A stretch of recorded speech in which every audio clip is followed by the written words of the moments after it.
आस्था, एक सवाल है पीएनबी पर 1000 शेयर हैं 40 रुपए के दाम पर, और दूसरा नाम है ग्रेन्यूल्स इंडिया। एक तरफा चाल के बाद अब थोड़ा कंसोलिडेट कर रहा है, 325 पे खरीदारी है, 350 शेयर इनके पास है। दोनों में नजरिया लंबी अवधि का है, क्या करना चाहिए?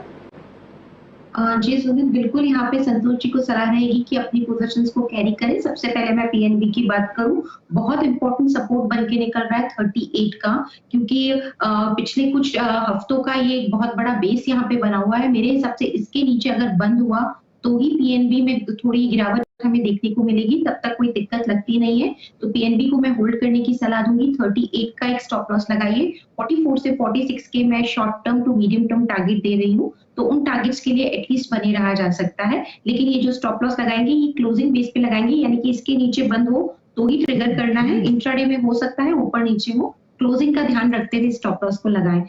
अच्छा आस्था, 16,000 शेयर हैं और 130 रुपए के दाम पर खरीदारी, 134 का साल का हाई है और 130 पे नहीं खरीदारी, 110 115 की रेंज में भी शेयर कामकाज कर रहा है। क्या करना चाहिए? मेजर लॉस है।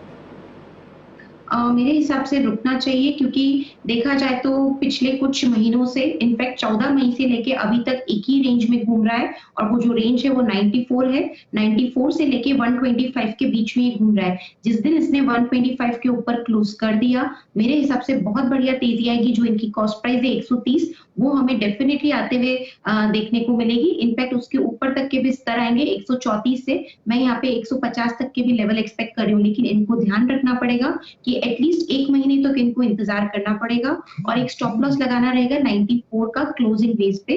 94 के नीचे बंद करता है तो निकलना चाहिए, थोड़ा सा लॉस बुक करना चाहिए, क्योंकि बड़ी क्वांटिटी है तो सारा नहीं निकाले, थोड़ा सा लॉस बुक करें। 94 के नीचे बंद होता है, और चाहे तो दूसरी तरफ जो अच्छे स्टॉक्स हैं वहां पे एक पोजीशन बना सकते हैं। हाइकल मुझे काफी पसंद आता है, वहां पे बनाया जा सकता है। एपीएल अपोलो ट्यूब्स भी अच्छे लगते हैं, तो वहां पे भी पोजीशन बनाई जा सकती है। अभी के लिए राय है कि वेट करें 94 के स्टॉप लॉस के साथ। 125 के ऊपर गया तो 140 तक के स्तर देखने को मिलेंगे। एक महीने की समय सीमा रखें।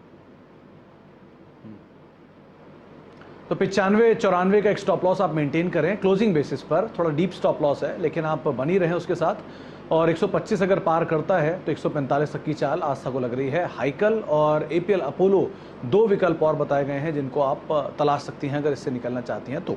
ओके आस्था, छोटी अवधि के लिए इन्होंने खरीद रखा है गोदरेज कंज्यूमर। करीब करीब 884 रुपये के दाम पर खरीदारी है। फिलहाल 870-76 आ चुका है। 900 के ऊपर के टारगेट से देख रहे हैं, क्या मिल पाएंगे इन्हें? मेरे हिसाब से बिल्कुल इनको यहाँ पे रुकना चाहिए, मिलने के चांसेस हैं, लेकिन समय सीमा एटलीस्ट 3-4 हफ्ते तो रखनी ही चाहिए। तो 3-4 हफ्ते का नजरिया रखते हुए गोदरेज कंज्यूमर बने रहे। 840 का एक स्टॉप लॉस लगा लें। 940 970 तक के लेवल्स हमें देखने को मिल सकते हैं लंबे समय में। अच्छा आस्था, एक सवाल आया है अभिषेक का कोल्हापुर से। इन्होंने हाइकल को लेकर ही सवाल पूछा, अभी आप इसकी बात भी कर रही थी। 158 रुपए के दाम पर खरीदारी है। ऑब्वियसली आप बने रहने की राय देंगी, लेकिन लेवल्स क्या क्रूशियल रहेंगे? जी बिल्कुल, हाइकल की बात करें तो आज भी बहुत बढ़िया मोमेंटम इस स्टॉक में हमें देखने को मिला है। मेरे हिसाब से तेजी आ सकती है, और एक बहुत बढ़िया डबल बॉटम फॉर्मेशन हुई है वीकली चार्ट्स पे। यानी कि जब वीकली चार्ट पे दो बॉटम्स क्रूशियल बन जाते हैं तो उसके नीचे जाने के चांसेस बहुत कम होते हैं। तो 440 का लेवल काफी क्रूशियल बन गया है, तो वो स्टॉप लॉस लगा के मेरे हिसाब से बिल्कुल यहाँ पे हाइकल में बने रहना चाहिए। क्लोजिंग बेस का लगाएं, क्योंकि क्या होता है इंट्राडे की वॉलेटिलिटी में हो सकता है 440 आ जाए, लेकिन जब तक उसके नीचे बंद नहीं हुआ तब तक मंदी आएगी नहीं। 440 का स्टॉप लॉस लगा के बिल्कुल यहाँ पे बने रहें। और हाइकल मुझे पसंद आता है। 520 से 540 के लेवल्स में यहाँ पे देख रही हूँ टेक्निकली, शॉर्ट टर्म के पर्सपेक्टिव से अगर हम बात करें तो। दीपक फर्टिलाइजर पे सवाल है। 412 रुपए के दाम पर खरीदारी है और करीब करीब 1500 शेयर हैं। पहले जोरदार तेजी, फिर एक तरफा गिरावट, क्या करना चाहिए इसमें? जी बिल्कुल, दीपक फर्टिलाइजर की यहाँ पे बात करें तो मेरे हिसाब से इस काउंटर पे भी अभी तो मैं यहाँ होल्ड करने की ही सलाह दूंगी। वॉलेटाइल काउंटर है, इनफैक्ट काफी बड़े कंसोलिडेशन का ब्रेकआउट हमने देखा था 2 हफ्ते पहले, यानी कि 11 जून के आसपास की मैं बात करूं। अगर ये ब्रेकआउट मैच्योर हुआ तो और भी बढ़िया तेजी हमें देखने को मिलेगी, इसलिए मेरे हिसाब से रुका रहा जा सकता है। एक लेवल में अभी थोड़ा सा कंसोलिडेट होगा, 330 से लेके 470 के बीच का मान के चले। थोड़ी रेंज बढ़ी है, बट मेरे को लगता है जिस दिन 475 के ऊपर बंद किया तो बढ़िया तेजी आएगी। अभी तो मैं होल्ड करने की सलाह दूंगी 370 के स्टॉप लॉस के साथ। टारगेट रहेगा 475 से लेके 500 रुपए। अच्छा, तो 475 500 रुपए के आसपास तक के टारगेट्स भी यहाँ पर आप देख सकते हैं। फिलहाल आप बने रहें, ये आपको राय दी गई है। आशा, एक महीने के लिए टाटा पावर स्टार परफॉर्मर रहा है पिछले महीने का, अभी क्या करना चाहिए इतनी बड़ी तेजी के बाद? अब एक महीने में आप कहाँ देखने जाते हो वैसे? सबसे पहले इन्हें बताना चाहूंगी, टाटा पावर अगले कुछ दिनों में 108 से लेके 132 के बीच में ही घूमता हुआ नजर आएगा। तो जो एक महीने का व्यू है उसमें ये रेंज अगर टूटी तो हमें बढ़िया लेवल्स यहाँ पे देखने को मिलेंगे।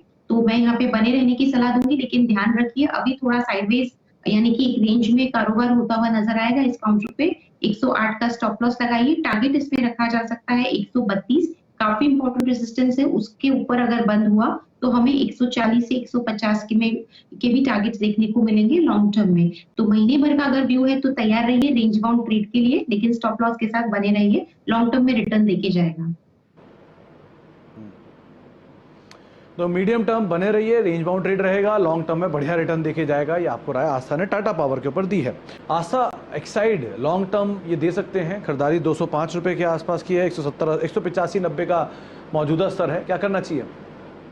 बेसिकली लॉन्ग टर्म की इन्होंने बात की तो 2020 मार्च से लेके अब तक एक टाइट रेंज में घूम रहा है, और वो जो रेंज है वो 120 से लेके 208 है, यानी कि ये 100 रुपए की 220 कह सकते हैं। तो ये 100 रुपए की रेंज के बीच में घूम रहा है एक डेढ़ साल से। तो ये चीज दर्शाती है कि स्टॉक काफी ज्यादा रेंज बाउंड है। जब तक 220 के ऊपर कन्विंसिंगली बंद नहीं करेगा तब तक बड़ी तेजी इस काउंटर पे नहीं आएगी, ऊपर नीचे होगा 120 से 220 के बीच में। बट स्टिल मैं एक साइड में अभी तो बने रहने की सलाह दूंगी। ये इनको मैंने थोड़ा सा यहाँ पे मीडियम टर्म व्यू दिया है कि ये रेंज रहेगी, बनी रहेगी, और 220 के ऊपर गया तो बढ़िया तेजी आएगी। तो अभी तो बने रहे, और यहाँ पे स्टॉप लॉस लगाएं 175 का।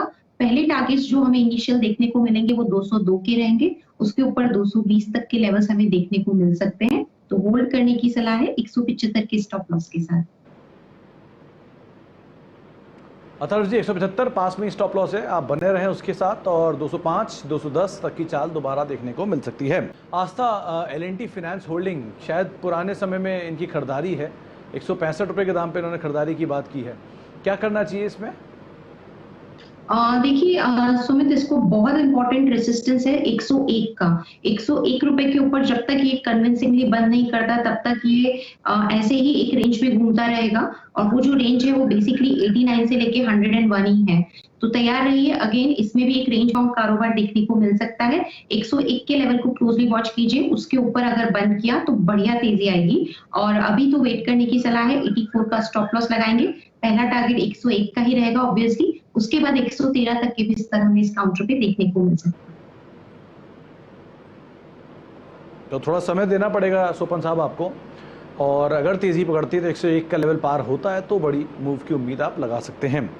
अच्छा, एक सवाल फेसबुक के जरिए आया है, विनय ने सवाल पूछा है दिल्ली से, इनके पास वोडाफोन आइडिया के शेयर है, 1700 शेयर हैं और 9 साढ़े 9 रुपए के दाम पर है, फिलहाल तो 50 पैसे का मुनाफा है, क्या करना चाहिए आस्था? बेसिकली जिस तरह से स्टॉक में चाल आई है मेरे हिसाब से यहाँ पे काफी बढ़िया एक रेजिस्टेंस बन गया है। अगर 11 रुपए के ऊपर ये बंद कर दिया तो बढ़िया तेजी आएगी, बड़ी क्वांटिटी है, थोड़ा सा मुनाफा हो रहा है, मेरे हिसाब से एटलीस्ट 1/4 ऑफ पोजीशन में मुनाफा जरूर वसूल करिए, और बाकी रिमेनिंग पोजीशंस को यहाँ पे होल्ड करिए। अभी 2-3 दिन में हो सकता है 9 रुपए से लेके 10.5 के बीच में घूमता रहे, तो 9 रुपए का ही स्टॉप लॉस लगाइए। 10.5 के ऊपर गया तो यहाँ पे हमें 12-13 रुपए तक के भी स्तर देखने को मिलेंगे। 10.5 के ऊपर अगर क्लोज किया, होल्ड करने की सलाह है 9 के स्टॉप लॉस के साथ, 10.50 के इनिशियल टारगेट के लिए, उसके बाद 12.50 के टारगेट्स के लिए। तो चलिए, आप अभी तो फिलहाल होल्ड कर सकते हैं, 9 रुपए का स्टॉप लॉस रखिए, 10.5 का एक टारगेट यहाँ पर आपको दिया जा रहा है, छोटा स्टॉप लॉस, छोटा टारगेट फिलहाल आपको दिखाई पड़ रहा है, लेकिन हाँ, रणनीति इसकी